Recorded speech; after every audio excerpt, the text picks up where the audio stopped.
দাও ইখলাসে এমন মোরে ইয়া ইলাহি।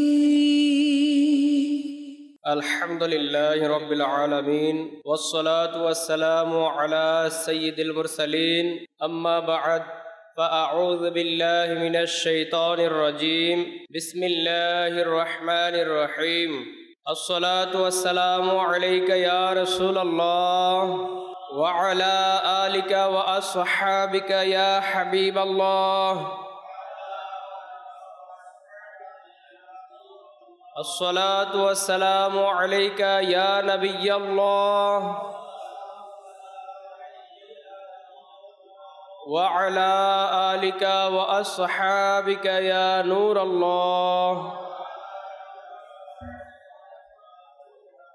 আমার প্রিয় সম্মানিত ইসলামী ভাইয়েরা, ভালো ভালো নিয়ত এই জন্যই করে নেই কেননা হাদিসে মুবারাকার মধ্যে এসেছে নিয়াতুল মুমিনে খায়রুম মিন আমালিহি, মুমিন মুসলমানের নিয়ত তার আমলের চেয়ে উত্তম। তো ইনশাআল্লাহ তাআলা আমরা এই জুমার এই বরকতময় দিনে আমরা যতক্ষণ থাকবো মসজিদে ইবাদতের মধ্যে সময় কাটানোর চেষ্টা করব ইনশাআল্লাহ। দুরূদ পাকের অসংখ্য ফজিলত এবং বরকত রয়েছে। ছোট্ট একটি রিসালা মিলাদে মুস্তাফা সাল্লাল্লাহু আলাইহি সাল্লাম, এর মধ্যে অনেকগুলো হাদিস শরীফ নকল করা হয়েছে। এর মধ্যে একটি হাদিসে মুবারাকা আপনাদের মাঝে উপস্থাপন করছি। রাসূল পাক সাল্লাল্লাহু আলাইহি সাল্লাম ইরশাদ করেন যে 5টি দলের জন্য যে জান্নাত আমরা প্রত্যাশী, যে জান্নাতের আমরা জান্নাতে যাইতে চাই, জান্নাতের আশাবাদী, নবীজি বলেছেন 5টি দলের জন্য খুদ জান্নাত আশা প্রকাশ করতেছে। 5টি দলের জন্য জান্নাত নিজেই আশা পোষণ করতেছে যে ওই দলের লোকগুলি, ওই মানুষগুলি, সোনার মানুষগুলি কখন আমি জান্নাতের মধ্যে আসবে। 5টা দলের জন্য জান্নাত আশা পোষণ করতেছে। নাম্বার 1, যারা কোরআনে পাকের তেলাওয়াত করে। এখানে আপনাকে আমাকে একজনকে মেনশন করা হয় নাই, বাংলাদেশ, আরব কান্ট্রি, ইউরোপ, এশিয়া এরকম বলা হয় নাই। পৃথিবীর যে কোনো প্রান্তে মুসলমান রয়েছে, যে কোনো প্রান্তে মুসলমান এবং ইমানদাররা রয়েছে, সে যেই জায়গায় হোক না কেন, যেখান থেকে কোরআনে পাক তেলাওয়াত করে ইমানি হালতে, আল্লাহর নবী বলতেছেন, আমাদের আকা সাল্লাল্লাহু আলাইহি সাল্লাম বলতেছেন, ওই কোরআনে পাক তেলাওয়াতকারীদের জন্য আল্লাহর জান্নাত আশা করতেছে। নাম্বার 2, লিসান মানি জিহ্বা অথবা ভাষা, হাফিজ মানি সংরক্ষণকারী। পৃথিবীর যে কোনো প্রান্তে যত মুসলমান ইমানদার রয়েছে, যারা তাদের জবানকে হেফাজত করবে কি থেকে? গীবত থেকে, গালিগালাজ থেকে, ফাহেশা কথাবার্তা থেকে, খারাপ কথাবার্তা থেকে, এভাবে তার জবানকে হেফাজত করে আল্লাহ এবং রসুলের সন্তুষ্টির জন্য জবানকে পরিচালনা করবে। অর্থাৎ আমার জবানকে, আমার ভাষাকে যদি আমরা হেফাজত করতে পারি, তাইলে ইনশাআল্লাহ তাআলা আমার নবী বলতেছেন যে ওই ধরনের জবান হেফাজতকারীদের জন্য আল্লাহর জান্নাত আশা করতেছে। 2, নাম্বার 3 হলো যারা ক্ষুধার্তকে আহার দেয়। এও পুরা বিশ্বের, আমার নবী গোটা বিশ্বের নবী না? আমার আপনার নবী গোটা বিশ্বের কুল কায়নাতের নবী, কুল কায়নাতের রহমত। হুজুর পাক সাল্লাল্লাহু আলাইহি সাল্লামের উম্মত যেখানেই থাকে, সেখান থেকে কোনো অভাবগ্রস্ত মানুষকে, ক্ষুধার্ত ব্যক্তিকে যদি আপনার অন্ন দেয়, খাবারের ব্যবস্থা করে দেয়, তাহলে ওই দলের জন্য একজন নয়, পুরা বিশ্বে যারাই করবে তাদের জন্য আল্লাহর জান্নাত আশা করতেছে। নাম্বার 4, যাদের বস্ত্র নাই, কাপড়ের ব্যবস্থা নাই, বিবস্ত্র মানুষ, তাদেরকে যারা কাপড়ের ব্যবস্থা করে দেবে, আল্লাহর নবী বলতেছেন তাদের জন্য আল্লাহর জান্নাত আশা করতেছে। 5 নম্বরে যেটার জন্য আমি হাদিসে মুবারাকাটা তেলাওয়াত করেছি, সেটা হচ্ছে আমার নবী বলেন ওয়াং সাল্লা আলা হাবিবির রহমান। নাম্বার 5 হলো যেই ব্যক্তি হাবিবির রহমান, রহমানের হাবিবের উপর দুরূদে পাক পাঠ করবে, তাদের জন্য আল্লাহর জান্নাত আশা করতেছে। আচ্ছা, রহমানের হাবিবটা কে? রহমান তো আল্লাহ পাক। রহমান কে? আর রহমানু, আল্লাহ পাককে রহমান বলা হয়, তো আল্লাহর নবী নিজকে নিজে ডাইরেক্ট না বলে ইনডাইরেক্ট বলেছেন, আমি নবীর উপর যারা দুরূদ শরীফ পাঠ করবে, এভাবে না বলে এই হাদিসে মুবারাকা বলেছেন যারা রহমানের হাবিবের উপর দুরূদ পাঠ করবে ওই দলটার জন্য আল্লাহর জান্নাত আশা করতেছে। এখন আমরা কি দুরূদ শরীফ পড়বো না ছাড়বো, এটা আমাদের ব্যাপার। ইনশাআল্লাহ তাআলা আমরা বেশি থেকে বেশি দুরূদ পাক পাঠ করার চেষ্টা করব। সাল্লু আলাল হাবিব সাল্লাল্লাহু তাআলা আলা মুহাম্মদ সাল্লাল্লাহু আলাইহি ওয়া আলিহি ওয়াসাল্লাম। আসলেই আমরা খুব অল্প সময়ের জন্য এই দুনিয়ার জমিনে এসেছি। হযরত সাইয়েদনা হাসান বসরি রহমতুল্লাহ আলাই উনি বলেছেন, তাড়াতাড়ি করো, তাড়াতাড়ি করো, তোমাদের জীবনটা প্রকৃতপক্ষে কি? জীবন হচ্ছে কয়েকটি নিঃশ্বাসের সমষ্টি মাত্র। কয়েকটি নিঃশ্বাস একত্রিত করে যে সমষ্টিটা হবে এটাই তোমাদের জীবন। যখন এই নিঃশ্বাস শেষ হয়ে যাবে, এই নিঃশ্বাস যখন বন্ধ হয়ে যাবে, আমাদেরকে আখিরাতের মধ্যে পাড়ি দিতে হবে। প্রিয় ইসলামী ভাইয়েরা, মাদানী চ্যানেলের দর্শক শ্রোতা, আসুন আমরা সময়ের গুরুত্ব সম্পর্কে আমরা কিছু মাদানী ফুল শ্রবণ করি। প্রথমে একটা ওয়াকে আপনাদেরকে বলবো, যেটা হয়তো আপনারা আগেও শুনেছেন, যে জিনিস বারবার শোনা হয়, হাদিসে মুবারাকা, কোরআনে পাকের আয়াত, এটা মানুষের দিলের মধ্যে গেঁথে যায়, অন্তরের মধ্যে এটা থেকে যায় অনেক দিন। এজন্য আমরা আবার শুনব। কথিত আছে একজন বাদশাহ সফরে বের হলেন তার অনুচরদেরকে নিয়ে। সফরে যখন বের হলেন, ওনার বাগানের মধ্য দিয়ে যখন যাচ্ছিলেন, তিনি লক্ষ্য করলেন বাগানের ভিতর থেকে একটি ব্যক্তি ছোট ছোট কিছু পাথরের কণা নিক্ষেপ করছিল। এর মধ্যে একটি কণা ওই আপনার বাদশার গায়ে, রাজার শরীরের মধ্যে এসে লাগলো। তখন তার অনুচরদেরকে বললেন, তোমরা যাও ওই ব্যক্তিকে ধরে নিয়ে এসো যে ব্যক্তি এই পাথর কণাগুলি ছুঁড়ে মারছে। তখন তারা এক বেদুইনকে ধরে নিয়ে আসলো, ওই ব্যক্তিকে ধরে নিয়ে আসলো যিনি পাথর নিক্ষেপ করছিল। জিজ্ঞাসা করলেন, এই বেটা, রাজা জিজ্ঞাসা করলেন, তুমি এই পাথরগুলি কোথায় পেয়েছো? তুমি কি চিনো এই পাথরগুলি কি? বলেন যে না, আমি পথের মধ্যে যখন যাচ্ছিলাম হঠাৎ আমার চোখ এই পাথরের মধ্যে পড়ে, পাথরের কণা ছোট ছোট, আমি এগুলি আমার থলের মধ্যে, আমার ব্যাগের মধ্যে ঢুকিয়ে নেই এবং এখানে ফল ফাড়ার উদ্দেশ্যে বাগানের মধ্যে আমি এগুলি নিক্ষেপ করছি। তখন বললেন, তুমি কি পাথরগুলি চিনো? কয় না। এইগুলি তো সাধারণ পাথর নয়। বাদশা বলতেছে, এক একটা পাথর এক একটা হীরার টুকরা। কিসের টুকরা? হীরার টুকরা, যা তুমি অজ্ঞতাবশত মূর্খতার কারণে তুমি এগুলি নষ্ট করে ফেলেছ। তখন সে আফসোস করলো, হায় আফসোস, এত দামি হীরা আমি নষ্ট করে ফেললাম আমি না চিনার কারণে।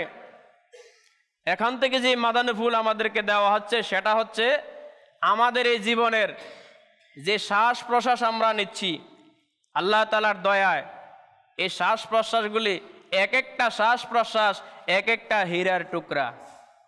কিসের টুকরা? হীরার টুকরা, মানে অনেক দামি। এজন্য আমাদেরকে প্রত্যেকটা শ্বাস প্রশ্বাসে আল্লাহ পাকের জিকির, রাসূল পাকের দুরূদ পাক, এভাবে আমাদেরকে চলাফেরা করা উচিত। কেননা আমাদের জীবন খুব সংকীর্ণ। সূরা মুলুকের মধ্যে ইরশাদ হয়েছে, আল্লাযী খালাকাল মাউতা ওয়াল হায়াতা লিয়াবলুয়াকুম আইয়ুকুম আহসানু আমালা। কানজুল ঈমান থেকে অনুবাদ, তিনি মৃত্যু ও জীবন সৃষ্টি করেছেন যাতে তোমাদের পরীক্ষা হয়ে যায় তোমাদের মধ্যে কার কর্ম অধিক উত্তম। আল্লাহ পাকের বাণী যে আমাদের জীবন, আমাদের মৃত্যু একমাত্র আল্লাহ তাআলাই সৃজন করেছেন। আর এটা পরীক্ষা করার জন্য, সবাই তো আমরা মানুষ, সবাই আল্লাহর বান্দা, সবাই নবীজির উম্মত। আল্লাহ পাক এই আয়াতের মধ্যে বলেন, এর মধ্যে সবাই বান্দা, সবাই উম্মত, ঠিক আছে, কিন্তু কার আমল কার চেয়ে অধিক উত্তম এটা যাচাই করার জন্য আল্লাহ পাক আমাদেরকে সৃজন করেছেন। অর্থাৎ আমরা যেন প্রতিযোগিতা করি, আমরা আজকে ব্যবসায়িক ক্ষেত্রে প্রতিযোগিতা করি, দুনিয়াবি পরীক্ষার মধ্যে প্রতিযোগিতা করি, কে আমি এক হইতে পারি, কে সবার উপরে নাম্বার পাইতে পারি। কিন্তু এই আয়াত থেকে এটা শিক্ষা নয়, এখান থেকে শিক্ষা হচ্ছে কে ভালো আমল করতে পারি, কে বেশি রোজা রাখতে পারি, কে নফল নামাজ বেশি পড়তে পারি, কে দুরুদে পাক পড়তে পারি, কে জিকির আসকার করতে পারি। তা আমাদেরকে আমলের প্রতিযোগিতার জন্য বলা হয়েছে। আল্লাহ তাআলা আমাদেরকে বেশি থেকে বেশি আমল করে আল্লাহ তাআলার রেজামন্দে হাসিল করার তৌফিক দান করুন। প্রিয় ইসলাম ভাইরা, মাদানী চ্যানেলের দর্শক শ্রোতা, এই যে আমাদের জীবন, এই হায়াত কিভাবে অতিবাহিত হয়ে যাচ্ছে আমরা কেউ টের পাচ্ছি না। আমাদের পূর্বপুরুষরা চলে গেছে, আমরা একদিন চলে যাব। শুআবুল ঈমান এই গ্রন্থের মধ্যে সাইয়েদুনা ইমাম বাইহাকি রাহমাতুল্লাহ আলাইহি বর্ণনা করেন, তাজেদারে মদিনা হুজুরপুর নূর সাল্লাল্লাহু আলাইহি ওয়াসাল্লাম ইরশাদ করেন যে প্রতিদিন সকালে যখন সূর্য উদিত হয় তখন দিন ঘোষণা করে কি ঘোষণা করে, যদি কেউ আজ কোনো ভালো কাজ করতে চায় তাহলে সে যেন তা করে নেয়, কেননা আজকের পর আমি আর পুনরায় ফিরে আসব না। এটা আমার নবীর প্রিয় বাণী। নবী পাক বলছেন, দেখেন নবী পাক সাল্লাল্লাহু আলাইহি সাল্লামকে আল্লাহ তাআলা কেমন ক্ষমতা দিয়েছেন, কেমন জ্ঞান দিয়েছেন। দিনে কথা বলে আমার নবী শুনতে পায়, সুবহানাল্লাহ। রাতের কথা আমার নবী শুনতে পায়, পাথরের কথা আমার নবী শুনতে পায়, গাছের কথা আমার নবী শুনতে পায়। দিন যখন সূর্য উদিত হয়, নবীজি বলেন, সূর্য বলে, দিনে বলে যে কোনো বান্দা যদি আজকের দিনে ভালো কাজ করতে চায় সে যেন তা করে নেয়, কেননা কিয়ামতের আগে আমি এই দিনটা আর কখনো ফিরে আসব না। প্রিয় ইসলাম ভাইরা, এখান থেকে আমাদের অনেক কিছু শিক্ষণীয় রয়েছে। আজকে আপনি আমি জনাব, কালকে আমি মরহুমও হয়ে যেতে পারি। আজকে আমি জিন্দা রয়েছি, জীবিত রয়েছি, কালকে আমার হায়াত শেষ হয়ে যেতে পারে, মৃত্যুর যাত্রী হয়ে যেতে পারি। এজন্য আফসোস, বুজুর্গানে দিন রহিমাহুমুল্লাহুল মুবিন ওনারা ওনাদের সময়কে কিভাবে কাজে লাগিয়েছেন। দেখেন হাফেজ ইবনে আসাকের তাবঈনুল কাযিবিল মুফতারি নামক কিতাবে বর্ণনা করেন, হিজরি ৫ম শতাব্দীর স্বনামধন্য বুজুর্গ হযরত সাইয়েদুনা সুলাইম রাজি রহমতুল্লাহ আলাইহি কলম দিয়ে যখন তিনি কিতাব লিখতেন, লিখতে লিখতে যখন কলম ক্ষয় হয়ে যেত, তখন আমরা যে ছোট বাচ্চাদেরকে পেন্সিল কিনে দেই লেখার জন্য, ওই পেন্সিল যখন শেষ হয়ে যায় আমরা মেশিনের সাহায্যে আবার পেন্সিলটা লেখার উপযোগী করি কিনা, তো ওই রকম করে আবার যাতে পুনরায় লিখতে পারি। সুলাইম রাজি রহমতুল্লাহ আলাইহিও ওনার কিতাব লিখতে লিখতে যখন ওনার কলম ক্ষয় হয়ে যেত তখন তিনি এটাকে আবার মেশিনের মাধ্যমে এটাকে কি করতেন, আবার লেখার উপযোগী করতেন, আর ওই সময় আল্লাহ পাকের জিকির শুরু করতেন। কেন? তিনি চাচ্ছেন কলম এমনিতে তো এটা এলেমের কাজে লাগতেছে, সওয়াবের কাজ। উনি বলেন যে এক গুলিতে আমরা বলি যে 2 শিকার, সওয়াব তো রয়েছে, আমি এই যে কলমের আপনার চোকানির যে কাজটা এইটা যে আমরা করতেছি, উনি বলেন যে এই সময়টাও যাতে আমার কি না যায়, বৃথা না যায়, আমি আল্লাহ পাকের জিকির করি। এভাবেই এক বুজুর্গ রহমতুল্লাহ আলাইহি খুব চমৎকার বলেছিলেন, রিকশার মধ্যে করে উনি কোথাও যাচ্ছিলেন, হঠাৎ ড্রাইভারকে বললেন, রিক্সাওয়ালা ভাইকে বললেন, ভাই তুমি তো পা দিয়ে দুনিয়ার গাড়ি চালাচ্ছ, তো মিয়া তুমি পা দিয়ে দুনিয়ার গাড়ি চালাও আর কলবে আখিরাতের গাড়ি চালাও। বলে হুজুর কিভাবে? বললেন যে তুমি পেটেল মারতেছো, রিক্সা চালাচ্ছ পা দিয়ে, আর কলবে আমার রসুল পাকের দুরূদ শরীফ পাঠ করো, আল্লাহ পাকের জিকির করো।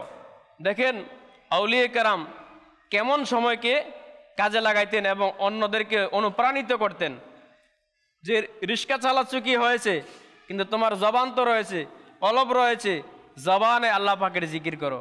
যেটা আমাদের দাওয়াত ইসলামের হাজী আব্দুল হাবিব উনি ইরশাদ করেন একটা মাদানী ফুলের মধ্যে, যে যারা ড্রাইভিং করে বিভিন্ন কাজে ব্যস্ত।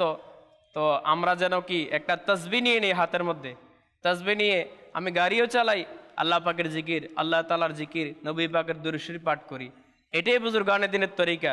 আলহামদুলিল্লাহ, দাওয়াত ইসলামীও আমির আহলে সুন্নাত দামাত বারাকাতুহুমুল আলিয়াও আমাদেরকে সেই পথেই আহ্বান করছেন। পূর্ববর্তী বুজুর্গানে দিন যেদিকে আমাদেরকে আহ্বান করেছিলেন, আমাদের পীর ও মুর্শিদ তিনিও আমাদেরকে সেই পথে ডাকছেন। আসুন আমরাও দাওয়াত ইসলামীকে সঙ্গ দেই। ইনশাআল্লাহ তাআলা এই মাদানী মহলকে সঙ্গ দিলে আমাদের জীবন পরিবর্তন হবে, আমাদের সময়টা কাজে লাগবে। কেননা সময়ের অনেক দাম। হযরত সাইয়েদনা আমাদের মাযহাবের ইমাম নোমান বিন সাবিত আবু হানিফা রাহমাতুল্লাহ আলাইহি একটা বাণী বলেছিলেন, যদি না হয়তো 2 বছর তাইলে নোমান ধ্বংস হয়ে যেত। তখন এই 2 বছরকে কি বলা হয়েছে, ওনার শায়েখ বা ওনার ওস্তাদ, ওনার ওস্তাদের সাথে, ওনার শায়েকের সাথে 2 বছর উনি সোহবতে থাকার সুযোগ পেয়েছিলেন।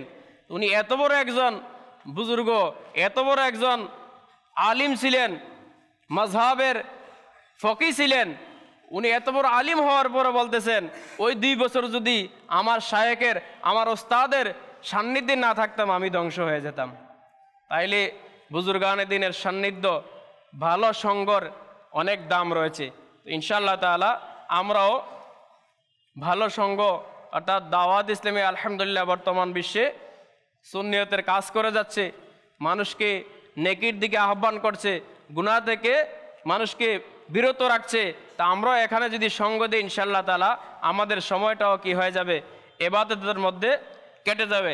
দেখেন আপনি, আমরা এটা বলতে পারি, একটা ক্যালকুলেটর যদি আমরা করি যে আমাদের জীবনে কারো হায়াত যদি 60 বছর হয়, 60 বছর যদি হয়, আমি ছোটোবেলায় কিন্তু মানুষ ঘুমায়, বাচ্চারা 10, 15, 20 ঘন্টাও ঘুমায়, সারাদিন ঘুমের মধ্যে থাকে।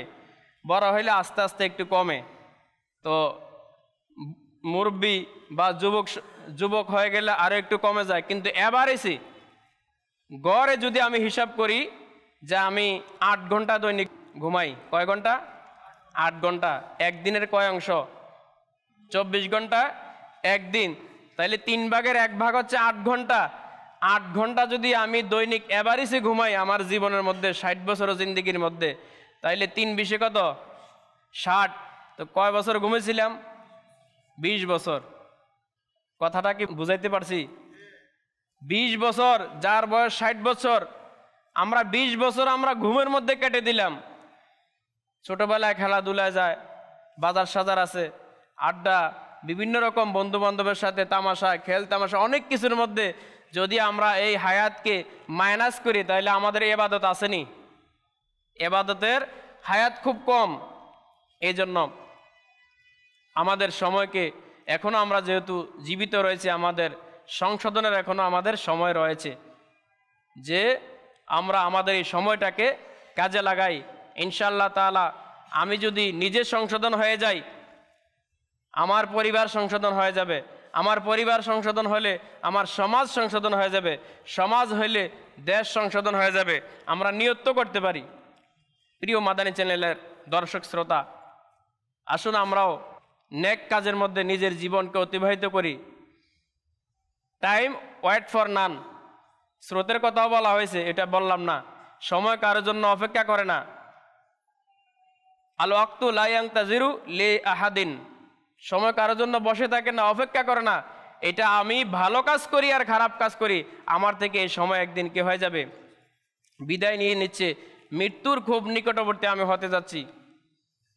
এক ব্যক্তি, আপনি অধ্যয়নরত ছিলেন, পড়ালেখায় কিতাবে অধ্যয়নরত ছিলেন, তার একটা ছোট্ট ছেলে ছিল। ওই ছেলে তাকে বিরক্ত করছিল, অনেক বোঝানোর পর সে মানতেছে না। তখন হঠাৎ ওই ব্যক্তি তার বাচ্চাকে একটা জিনিস দেখলেন, যে একটা মানচিত্রের ছবি, ম্যাপ, মানচিত্রের ছবি টুকরো টুকরো করে এটা ছিঁড়ে তার কাছে দিলেন। দেওয়ার পর বলল যে তুমি পাশের রুমে যাও, গিয়ে এই মানচিত্রটা ঠিক করে আনো। তখন উনি পাঠাই দিলেন বাচ্চাকে, আর এদিকে উনি চিন্তা করলেন, নিঃশ্বাস ফালাইলেন, স্বস্তির নিঃশ্বাস, যাই হোক তার এটা ঠিক করতে অনেক সময় লেগে যাবে, আর এই সময় আমি কিতাব পড়ে নেব, অধ্যয়ন করে নেব। কিছুক্ষণ পরে হঠাৎ কিছুক্ষণের মধ্যেই বাচ্চা চলে আসলো যে বাবা আমি তোমার সিরাফিরা যেই মানচিত্র সেটা আমি ঠিক করে নিয়ে এসেছি। তিনি তো অবাক হয়ে গেলেন, কিভাবে সম্ভব, এত টুকরা করে দিলাম, এই মানচিত্র কিভাবে তুমি ঠিক করলে? বললেন আপনি যখন মানচিত্রটা ছিঁড়ছিলেন ওই সময় দেখলাম এর অপোজিটে অপর পৃষ্ঠায় একজন মানুষের ছবি আছে। কিসের ছবি? মানুষের ছবি। মানুষের ছবিটা আমি ঠিক করছি, আমি মানচিত্র ঠিক করি নাই। মানুষের ছবি ঠিক করতে গিয়ে অপর পৃষ্ঠায় মানচিত্র ঠিক হয়ে গেছে। তো এখন এটা দিয়ে আমাদেরকে যেটা মেসেজ দেওয়া হচ্ছে, বোঝানো হচ্ছে, সেটা হচ্ছে আমি ব্যক্তি, আমি যদি সংশোধন হয়ে যাই, আমি যদি আমার সময়কে কাজে লাগাই, তাহলে আমি সংশোধন হইলে আমার পরিবার সংশোধন হয়ে যাবে, পরিবার হলে আমার সমাজ সংশোধন হয়ে যাবে। যেমনিভাবে একটা মানুষের ছবি সে ঠিক করে দিল, অপর পৃষ্ঠায় একটা দেশের মানচিত্র ঠিক হয়ে গেল। তা আমি যদি সমাজকে বিনির্মাণ করতে চাই, আদর্শিক সমাজ গঠন করতে চাই, আমার পরিবারকে সংশোধনের মধ্যে আনতে চাই, তাহলে আগে আমাকে সংশোধন হতে হবে, আমি আগে ঠিক হতে হবে, আমার সময়কে আগে কাজে লাগাতে হবে। আমি যদি সময় মতো নামাজ পড়ি, সময় মতো ইবাদত করি, সময় মতো স্কুল মাদ্রাসায় যাই, সময় মতো ব্যবসা বাণিজ্য করি, সময় মতো ঘুমাই, তাহলে আমার থেকে দেখে আমার পরিবারের অন্যরাও বলবে না আসলে তো এটাই ঠিক, উনি তো খুব ভালো আমল করতেছে, এখান থেকে তারাও শিখে যাবে। প্রিয় ইসলাম ভাইরা, মাদানী চ্যানেলের দর্শক শ্রোতা, খুব চমৎকার একটা হাদিস শরীফ আপনাদের সম্মুখে উপস্থাপন করছি। হুজুর সাল্লাল্লাহু আলাইহি সাল্লাম ইরশাদ করেছেন, ইগতানিম খামসান ক্বাবলা খামসিন, শাবাবাকা ক্বাবলা হারামিক, ওয়া সিহহাতাকা ক্বাবলা সাকামিক, ওয়া গিনাকা ক্বাবলা ফাকরিক, ওয়া ফারাগাকা ক্বাবলা শুগলিক, ওয়া হায়াতাকা ক্বাবলা মাউতিক। নবী পাক সাল্লাল্লাহু আলাইহি সাল্লাম ইরশাদ করেন, পাঁচটি জিনিসকে পাঁচটি জিনিসের পূর্বে গনিমত মনে করো, মূল্য দাও। কোনটি? নাম্বার 1, যৌবনকে বার্ধক্যের পূর্বে। আমার এখন জীবন যৌবন কাল চলতেছে, আমি একদিন বৃদ্ধ হয়ে যাব, যদি আল্লাহ তাআলা হায়াত রাখেন। তো বৃদ্ধ হওয়ার আগেই নবীজি বললেন যে তোমার যৌবনকে গনিমত মনে করো, মূল্যায়ন করো, মূল্যায়ন করে কাজে লাগাও। নাম্বার 2, সুস্থতাকে অসুস্থতার পূর্বে। আজকে আমরা এখানে প্রায় সবাই সুস্থ রয়েছি, এজন্য আমরা মসজিদে আসতে পেরেছি। তো আমি হঠাৎ কখন আমার কোন রোগ হয়ে যায়, আমি রসুল পাকের এই হাদিসে মুবারাকের উপর আমল করে যদি আমার এই সুস্থ জীবনকে অসুস্থ হওয়ার আগে আমরা যদি গনিমত মনে করে সময়টাকে কাজে লাগাই ইবাদতের মধ্যে, ভালো কাজের মধ্যে, তাহলে আমাদের জন্য ভালো হবে। নাম্বার 3, ধনাঢ্যতাকে অর্থাৎ সম্পদকে দারিদ্রতার পূর্বে। আমার অনেক সম্পদ আছে, কোটি কোটি টাকার সম্পদ, একদিন হয়তো এই সম্পদ ধ্বংস হয়ে যেতে পারে, কোনো না কোনো কারণে শেষ হয়ে যেতে পারে। রাসূল পাক ইরশাদ করলেন, তোমার এই সম্পদ শেষ হওয়ার পূর্বেই, তুমি দরিদ্রতা আসার পূর্বেই তোমার এই সময়টাকে, ধন সম্পদওয়ালা সময়টাকে গনিমত মনে করো। নাম্বার 4, অবসরকে ব্যস্ততার পূর্বে। আমাদের জীবনে অনেক মানুষ আছে অবসর করি, সময় অযথা আড্ডার মধ্যে, সোশ্যাল মিডিয়ার মধ্যে বিভিন্ন কাজে আমরা ব্যয় করে থাকি। তো এই অবসর সময়টাকে আমরা কোনো একদিন ব্যস্ত হয়ে যাব কোনো কাজে, ওই ব্যস্ততা আসার পূর্বে অবসরটাকে যেন গনিমত মনে করি, কাজে লাগাই, এটা আমার নবী ইরশাদ করলেন। নাম্বার 5, জীবনকে মৃত্যু আসার পূর্বে। আজকে আমরা জীবনের মধ্যে রয়েছি, হায়াতের মধ্যে রয়েছি, আমাদের এই হায়াত, আমাদের এই জিন্দগি একদিন নিঃশ্বাস হয়ে যাবে মৃত্যুর মাধ্যমে। ওই মৃত্যু আসার পূর্বেই আসুন আমাদের জীবনকেও কি করি, গনিমত মনে করে আমরা আমাদের দিন অতিবাহিত করি। তো সময়ের প্রতি যারা মর্যাদাবান ছিলেন ওই ব্যক্তিগণের কয়েকটা বাণী উদ্ধৃত করছি আপনাদের সম্মুখে। হযরত সাইয়েদুনা আমিরুল মুমিনিন শেরে খোদা আলী রাদিয়াল্লাহু তাআলা আনহু ইরশাদ করেন, এই দিনসমূহ তোমাদের জীবনের পাতা স্বরূপ, তাই উত্তম আমল দ্বারা তোমরা এই পাতাসমূহকে সাজিয়ে নাও। এভাবে হযরত সাইয়েদুনা আব্দুল্লাহ বিন মাসউদ রাদিয়াল্লাহু তাআলা আনহু বলেছেন, আমি আমার অতীত জীবনের সেসব দিনের জন্য বেশি অনুতাপ বোধ করি যেসব দিন আমার আমলনামাতে আমি সওয়াব অর্জন করতে পারি নাই।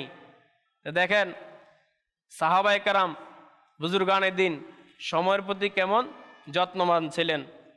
আরে প্রবাদ রয়েছে, কুল্লু আমরিন মারহুনুন বিআওকাতিহি, প্রত্যেকটা বিষয় তার সময়ের সাথে অঙ্গাঙ্গিভাবে জড়িত। জুমার সময় জুমা, আসরের সময় আসর, প্রত্যেকটা নামাজের ওয়াক্তের সময় ওই নামাজ পড়তে হবে। রমজানের রোজা এখন রাখলে হবে, রমজানের রোজা রমজানে রাখতে হবে। এভাবে আমাদের জীবনের মধ্যে একটা রুটিন করা দরকার। সারাদিন আমি কিভাবে চলবো, কি আমল করব। আমি ব্যবসা করলে ব্যবসার জন্য অবশ্যই রুটিন থাকবে, চাকরির জন্য থাকবে। পাশাপাশি আমার যে অবসর সময়টা পরিবারকেও সময় দেব, এবং বাকি কিছু সময় আল্লাহ পাকের জিকিরের জন্য, রসুল পাকের দুরুদে পাকের জন্য আমরা এভাবে করে নিতে পারি, ফিক্সড করে নিতে পারি।